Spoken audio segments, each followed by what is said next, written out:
PM या तो अतीत में रहते हैं या कल्पना लोक में। ऐसा लगता है कि वर्तमान उनकी डिक्शनरी में नहीं है। आज गरीब मरते थे और कोविड में आपको जो आश्रय मिला वो नरेगा से मिला, वो फूड सिक्योरिटी से मिला। उनकी याददाश्त के लिए रिपीट कर रहा हूँ, क्योंकि देश की आज़ादी में ना उन्होंने हिस्सा लिए ना मैं हिस्सा लिया।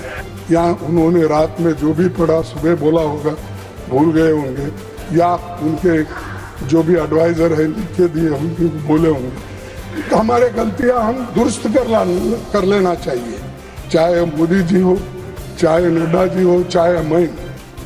सर,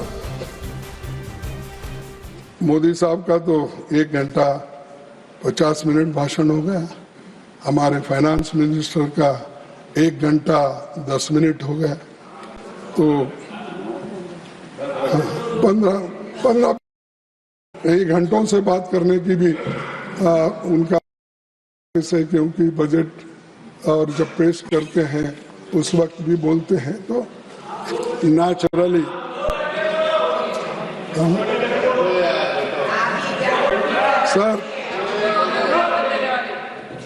सर पीएम या तो अतीत में रहते हैं या कल्पना लोक में।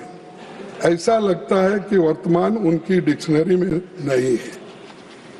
बेहतर होता कि 11 साल में ऐसा कौन सा काम किया है जिससे हमारा लोकतंत्र और संविधान मजबूत हुआ। डिमोनेटाइजेशन हो, दूसरे हो, सब खत्म करने की बात ही करें।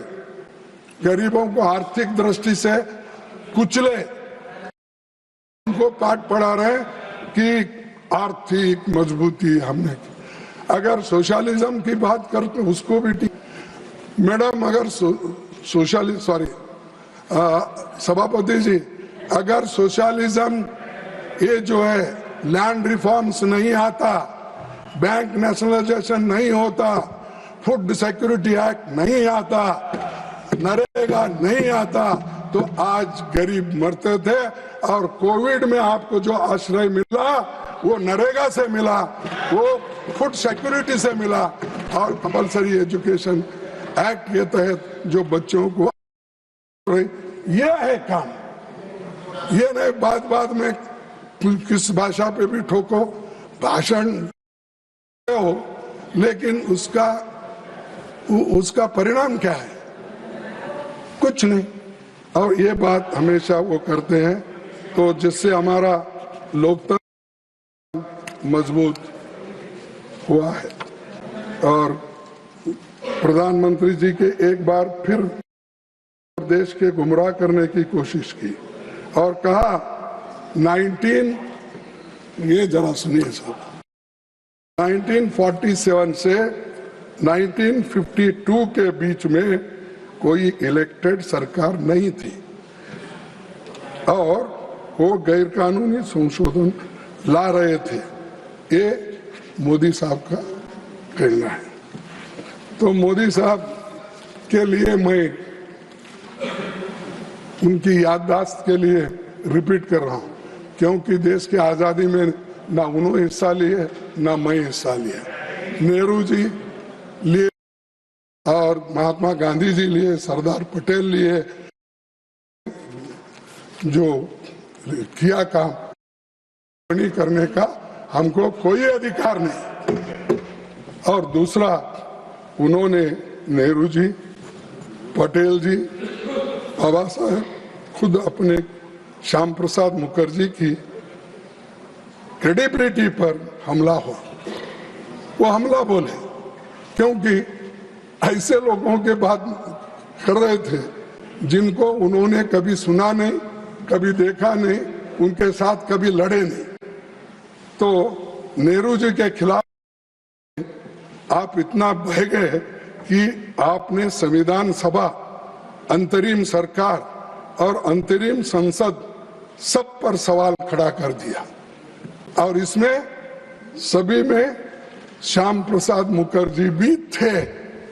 तो इसीलिए कम से कम आप बोलते वक्त जरा ये तो सोचना चाहिए मैं क्या अपने नेता के खिलाफ, क्या नेहरू के खिलाफ बोल रहा हूँ, क्या किसी और के खिलाफ बोल, इतना सोच के तो अगर बोलते तो मैं समझता था कि नेचुरली या उन्होंने रात में जो भी पढ़ा सुबह बोला होगा भूल गए होंगे, या उनके जो भी एडवाइजर है लिख के दिए उनके बोले होंगे। तो हमारे गलतियां हम दुरुस्त कर लेना चाहिए, चाहे मोदी जी हो, चाहे नड्डा जी हो, चाहे मैं। हम अपनी गलती को स्वीकार नहीं करेंगे तब तक आपकी बातों में कोई वजन नहीं रहेगा। दूसरी चीज, प्रधानमंत्री ने ये भी कहा 1951 में जब चुनी सरकार नहीं थी, इन्हें अध्यादेश लाकर संविधान को बदला। सुने आप, उनके ही वर्ड है जो मेरे को प्रेस में मिला और जो मिली। तो मैं पूछना चाहता हूं क्यों लाया गया?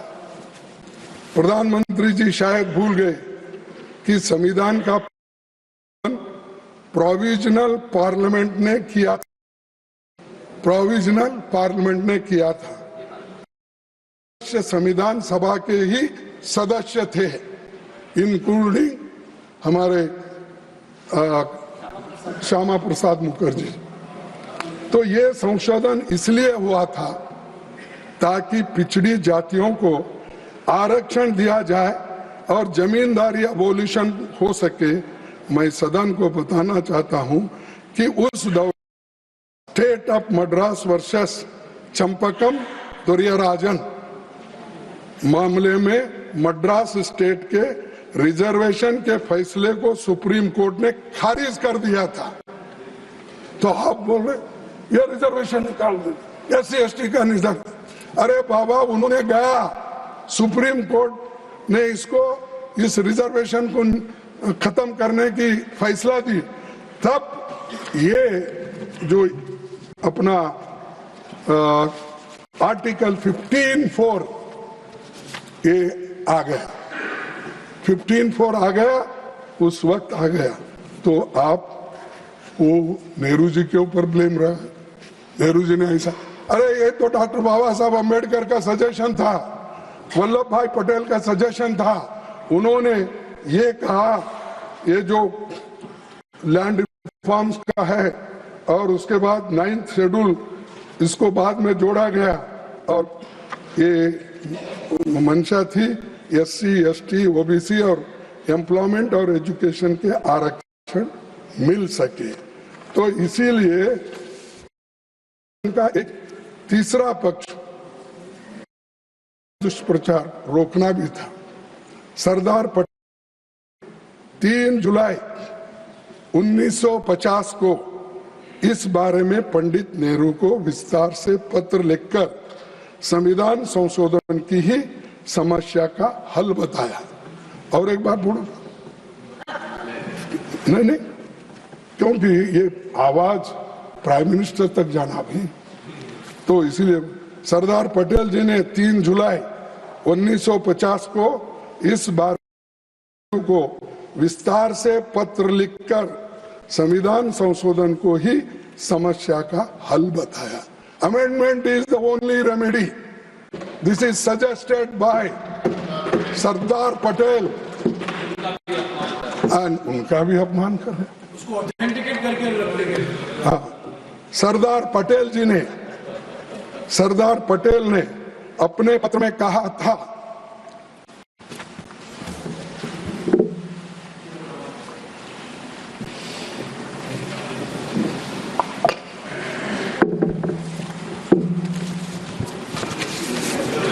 सरदार पटेल ने अपने पत्र में कहा था, as you say we have involved ourselves in so many legal and constitutional difficulties that we do not know how them.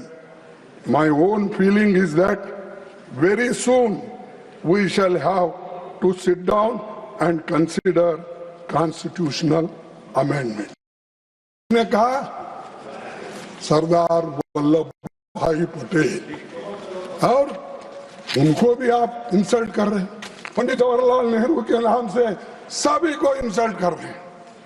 वो जोश में आकर नेहरू जी ने वो किया। नेहरू जी क्या करना चाहते थे, वो पटेल भी उसके साथ थे, अंबेडकर उनके साथ, और वो SC ST बैकवर्ड एजुकेशनल और एम्प्लॉयमेंट के लिए जो यहाँ पर उनको मार पड़ी थी, उसको ठीक करने के लिए अमेंडमेंट लाए, और वो पहला अमेंडमेंट था। अगर ये पहला अमेंडमेंट देश के लिए नहीं, शोषितों के लिए नहीं, तो आप कह सकते थे अपने लिए लाए। बताओ इसमें सब, और ये मेरे वर्ड नहीं है, इस अपने सभापति साहब के वर्ड है।